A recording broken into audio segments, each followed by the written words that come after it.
Hello there. So I built a few of these houses last year and I want a few more of them to fill out a board a little more. This is the smallest one I built and I feel like it's honestly maybe a little too big for like a small village type setting. I'm going to make 4 very tiny houses and I already went ahead and I cut out the bases for them. This is just 1/8" hardboard. You could use whatever you want. I like using this because it's nice and heavy.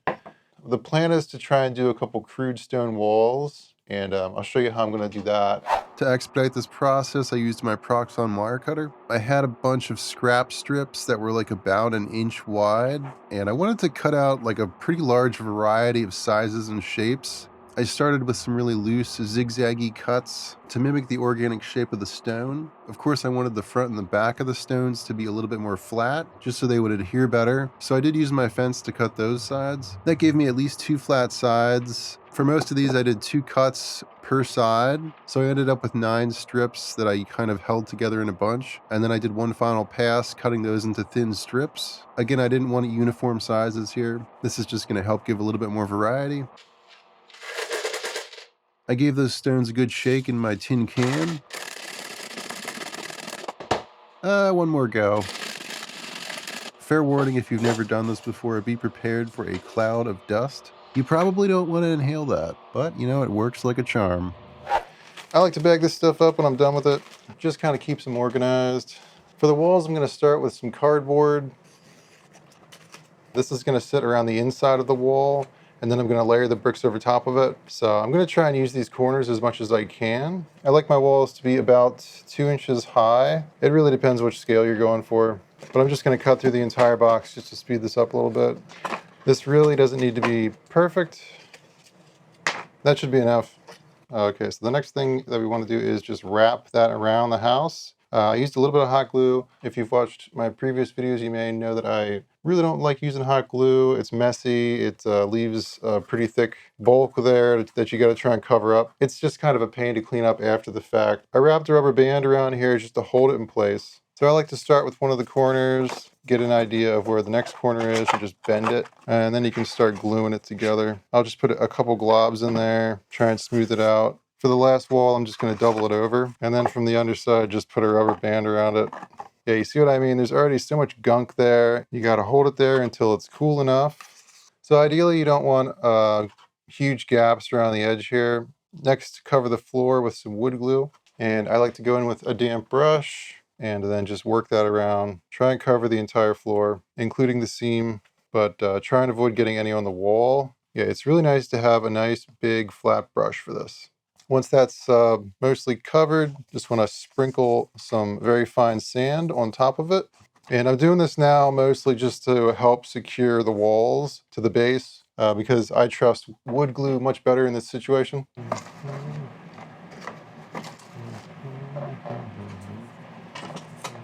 I just wanted to quickly run through a few what I consider to be essential tools for if you're going to build houses like this. You need a decent pair of scissors, something to cut dowels with. I use this little miter box and saw sets.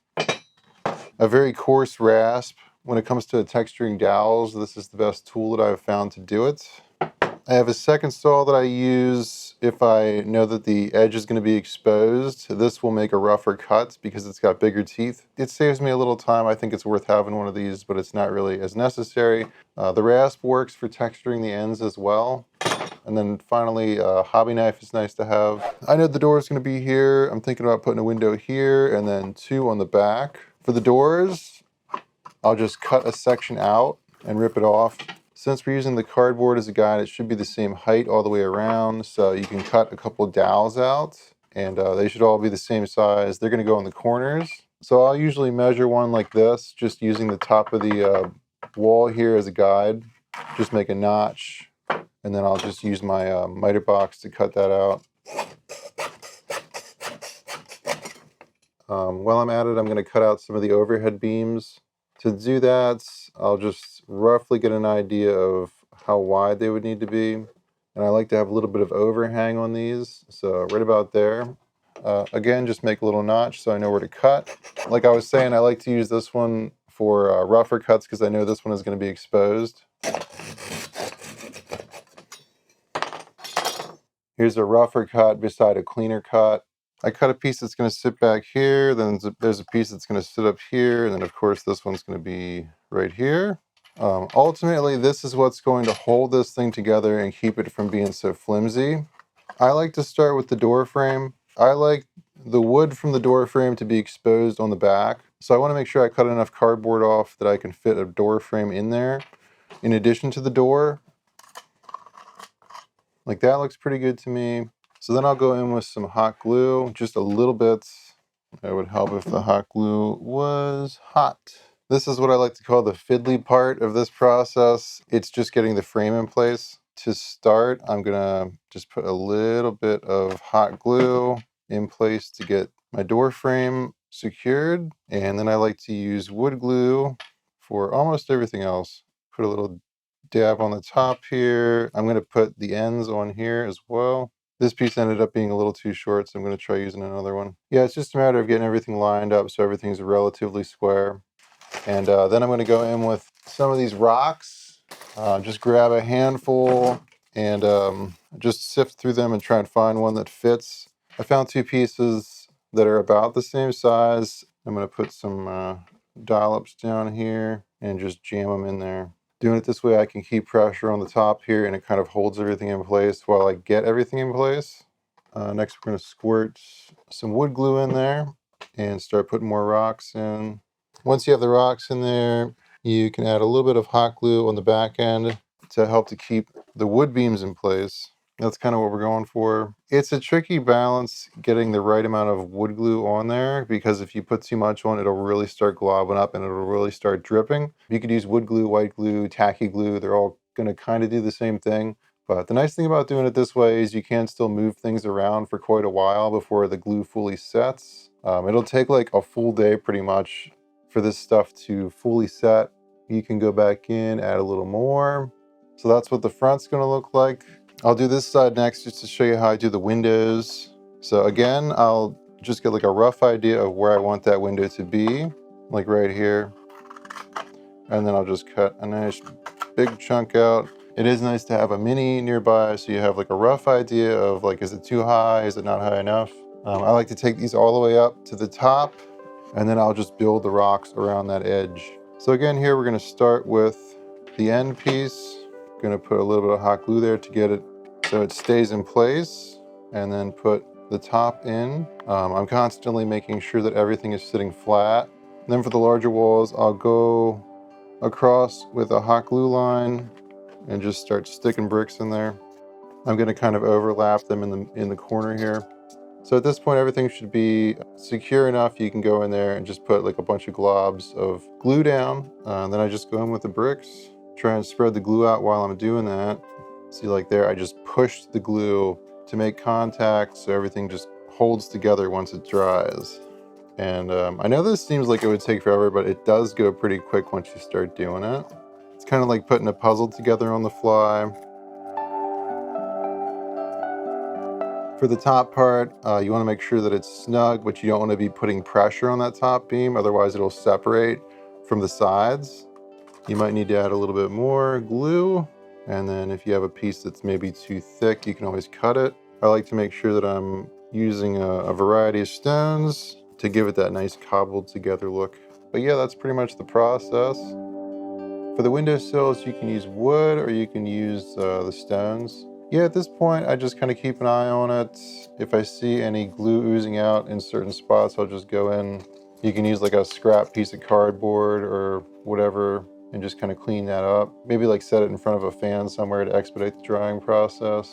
And every like 15 minutes or so for the first hour, just come back and make sure that it's not like oozing out too much. Usually it'll happen at the bottom. And then at this point, I'm also just making sure that everything is relatively plumb and square. You can still move the walls around at this point. Since this is such a small span, I put a rock in here, and then I'm going to finish the tops off with two pieces of wood here.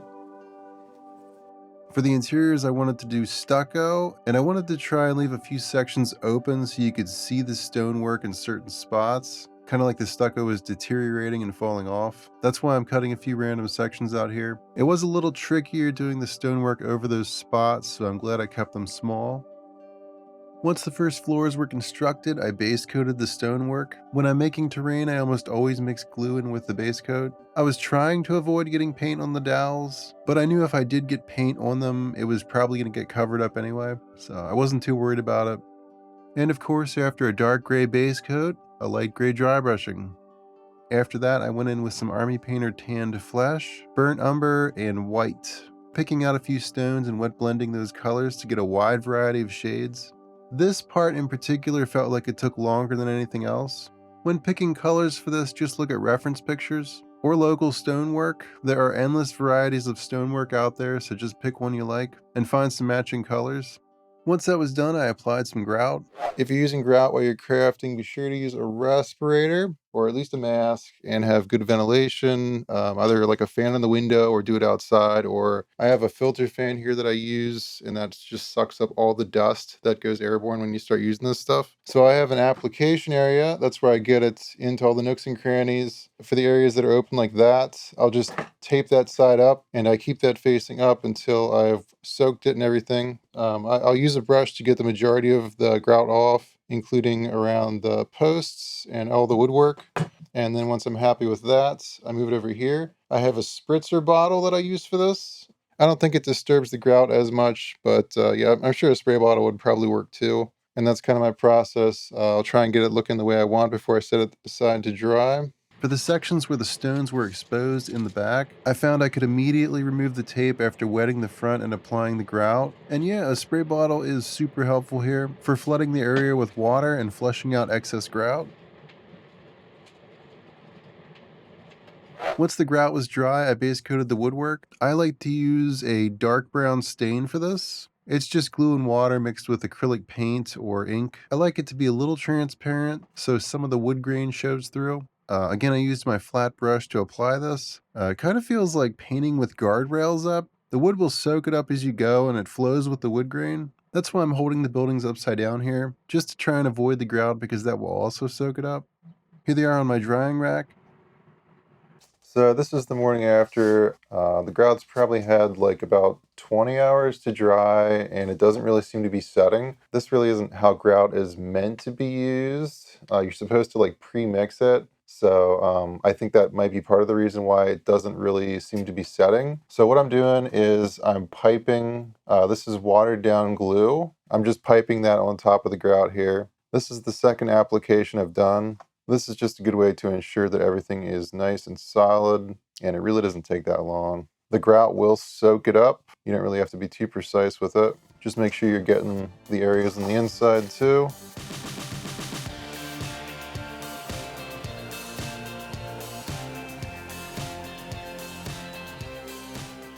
For the stucco, I rarely use exact portions, and this was no exception. If I had to guess, I would say that this is 1 part water, 1 part glue, some paint, and then add the grout until it starts to get slushy. If you add too much grout here, it will start to set immediately, so don't do that. I applied the grout with a modeling tool, one side at a time, per house, stucco side up, avoiding the areas where the stonework was exposed. And that gave each wall a few minutes to dry before I flipped to the house to do the next wall, and this worked really well for me. After that, I gave the wood a quick dry brushing with khaki and toffee paint. I love the aged look that this creates. And to finish off the floors, I wetted them, and then I applied a dark brown wash. Then I dabbed the center of the room with a paper towel, and that gave the floor a nice silhouetted look. I did a slightly different style for each roof, and I made sure to spend some time on this so I could come up with a more proper step-by-step way of doing this. And here's what I came up with. First, you want to create an inner frame that tension fits inside the perimeter of the top of the wall. Half of that inner frame should stick above the top of the wall. Cut a piece of cardboard out and bend it in half. This helps to visualize the shape of the roof, and I use this as a guide to help me get the proper pitch for the sides. Once you have one of the sides done, you can duplicate it and then glue that to the inner frame. Large clothespins are really helpful for this. You can use them to hold parts together while the glue dries. Next, I add the top beam and the rafters. For me, it's easier to just eyeball these cuts. That way each one fits. Again, clothespins are super helpful for this. It's really difficult to do this without clothespins. Those little paper clamps are great for this too. Here's one where I built the stones up to the top of each side. On this one, I used stir sticks for the rafters. Here's the inner frame for this one. I applied some tape here to keep the glue from oozing onto the first floor, and I added a little window to this side as well. Back to this one, you can see I added the third side. I bent some stir sticks in half and hung them over the ridge beam here. At this point, I don't worry about how long they are. I can always trim them down later. Once that inner frame is dry, I cut it down and apply the cardboard. And this is going to want to bow up, so you got to weigh it down somehow. This is how I did it.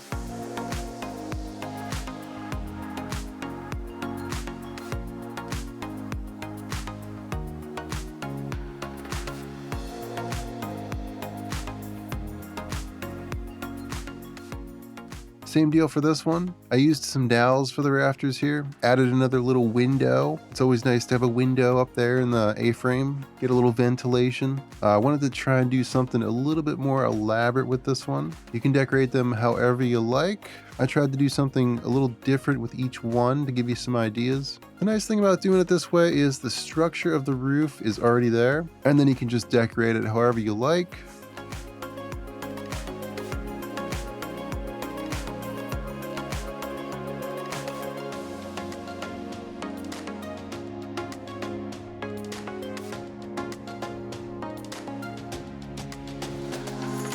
Here they are with a black base coat. I will say that if you use cardboard that has a printed side, make sure you peel it off or sand it down. Otherwise it will not take paint well. That black paint easily peeled off and I had to go back and scour that cardboard.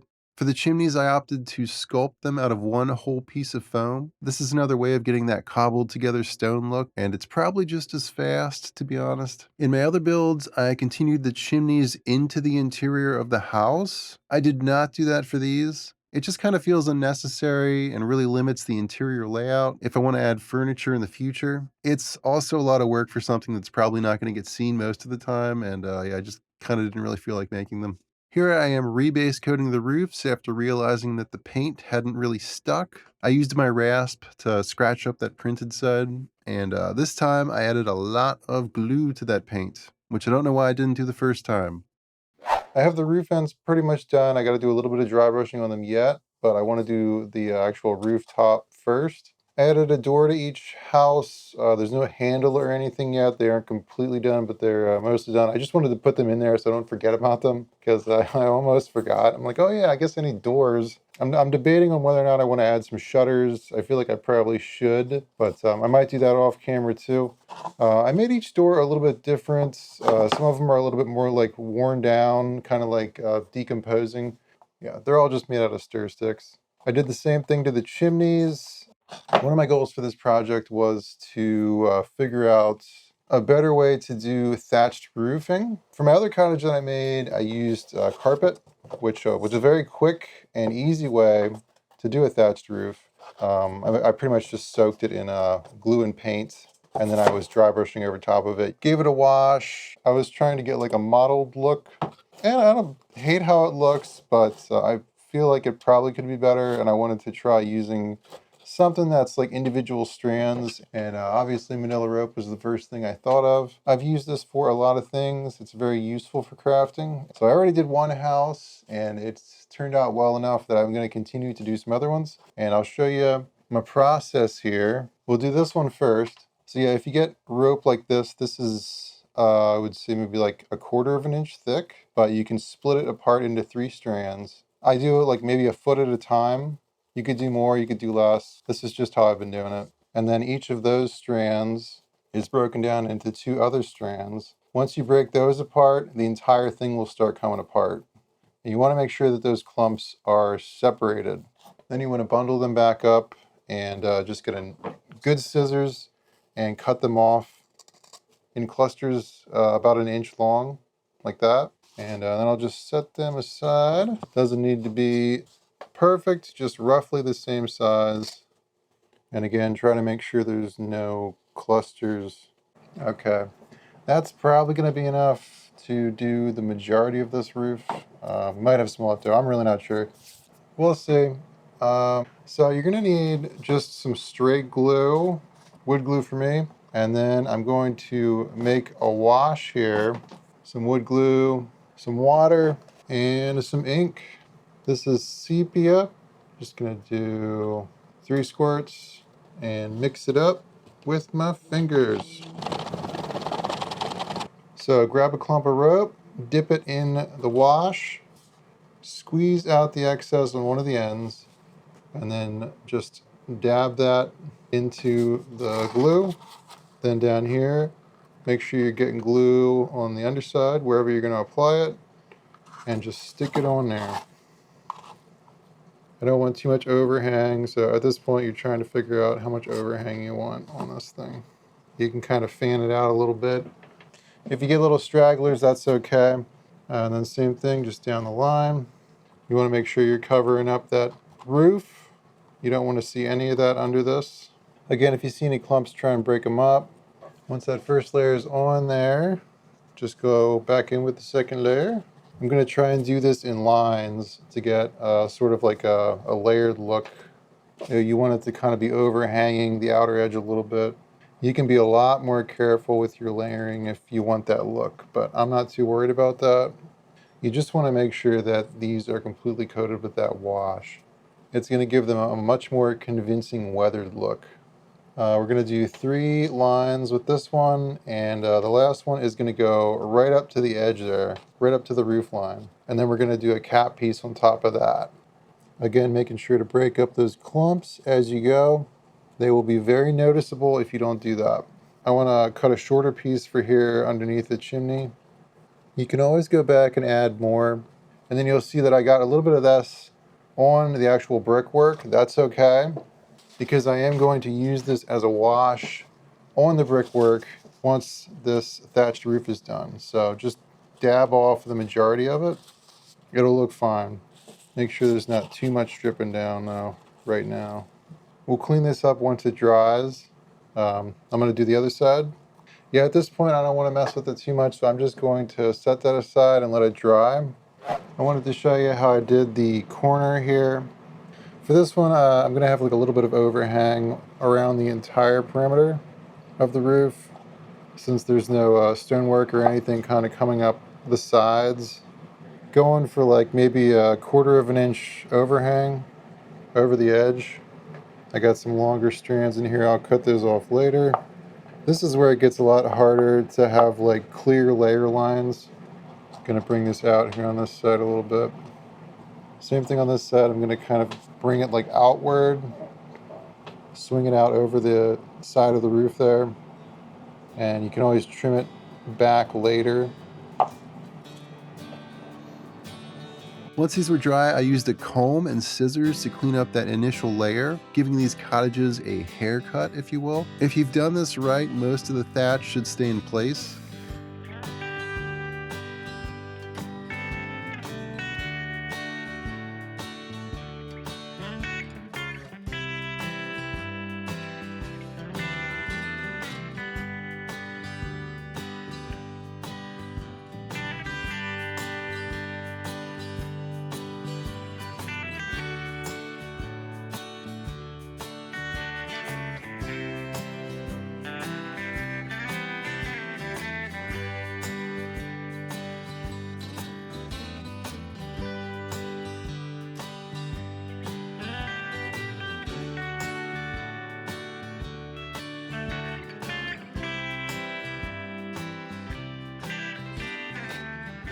Once they were cleaned up, I piped some thin down glue onto them. This is a mixture of 1 part IPA, 1 part glue, and a few drops of water. The IPA helps the glue to spread out and soak in, but it will also temporarily weaken that previous layer of glue. So be a bit careful here. Make sure to let everything dry before trying to move any of that thatch around. For the cap, I tried doing a rounded layer to one of the houses and a crisscrossed layer on the other 2. For the rounded cap, you really have to weigh it down, otherwise it will fight you and not want to bend. I used parchment paper for that to weigh it down while it dried. The crisscross cap is easier to do. You just want to make sure it doesn't end up looking like a mohawk. And then this one obviously doesn't have a cap. I wanted to try one with an exposed ridge beam. It worked well. This was the only one that I didn't use cardboard for, and I would say applying the manila rope over the stir sticks worked just as well. Maybe it's one of those things that time will tell. One of the last things left to do is give the stones a final wash. You want to use a heavily watered down mixture for this. Better to build it up over a few passes than overdo it, like I initially kind of did. And one more round of sealant for good measure. Make sure that glue doesn't clump up anywhere.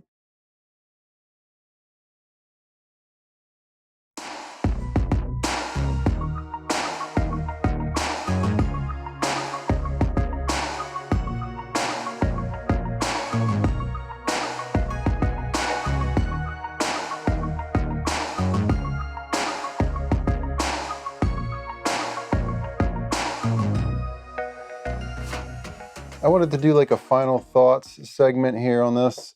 So this is the first set that I am making specifically for 28mm scale. For my previous builds, I was kind of trying to do like a middle ground, and it ended up looking a little weird with 28mm. It's just the unfortunate reality of it. So with these, I made them specifically for 28mm scale. You can see I have a few models here. These are Frostgrave models. I do want to start doing some content geared more towards RPG style games like Frostgrave, Ranges of Shadow Deep, 5 parsecs, stuff like that. I don't want to get too into that stuff. I'll save that for another video. I had this roof flipped here.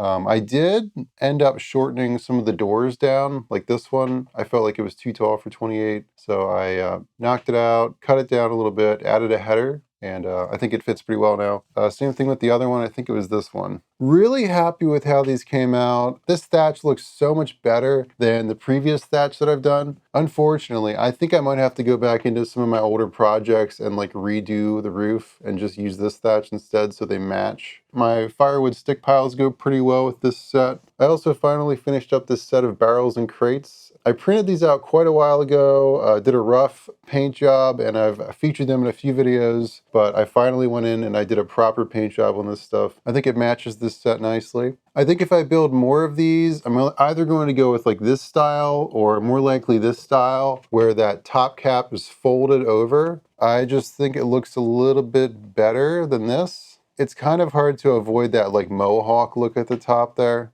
And yeah, I ended up just kind of wishing I had done like a draped over cap piece on the top of these. I might actually end up putting a cap piece on these in the future. But yeah, I was ready to be done with these, so I didn't feel like doing that for this video. And I also kind of wanted to show you guys what this looks like. I also feel like when I initially did the wash over the brickwork, I went a little too dark, and you can see that in a few spots, like with this one in particular. I don't think that looks terrible, but it wasn't really my intention, so I did end up thinning that down for most of them, and fortunately I didn't apply it too heavily the first time. Overall, I'm really happy with this style, enough so that I think I could do some more buildings in this style, take the lessons I've learned from this set and expand on it. And I think I have a few projects that I might end up going back in and kind of adjusting them to fit this set a little better. I think these will also work well as accessory buildings for the larger houses. Maybe as like a work shed or an older building that used to be there before this building was built. Now I also kind of want to go back in and paint these shingles red to match this set a little better. Yeah, so the first mission in Ranges of Shadow Deep, you need 4 buildings. And I always kind of felt like the previous buildings that I made were just too big for the size game that it's supposed to be. So I wanted to redo them, make some simpler looking cottages that looked a little bit more like rustic and worn down. I could easily add some damaged buildings to this set. I didn't really show the process, but I did add a few shutters.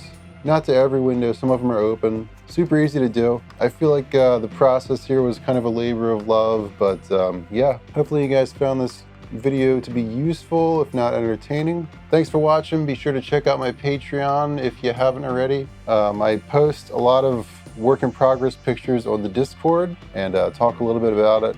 If you're interested in supporting this type of stuff, yeah, check that out.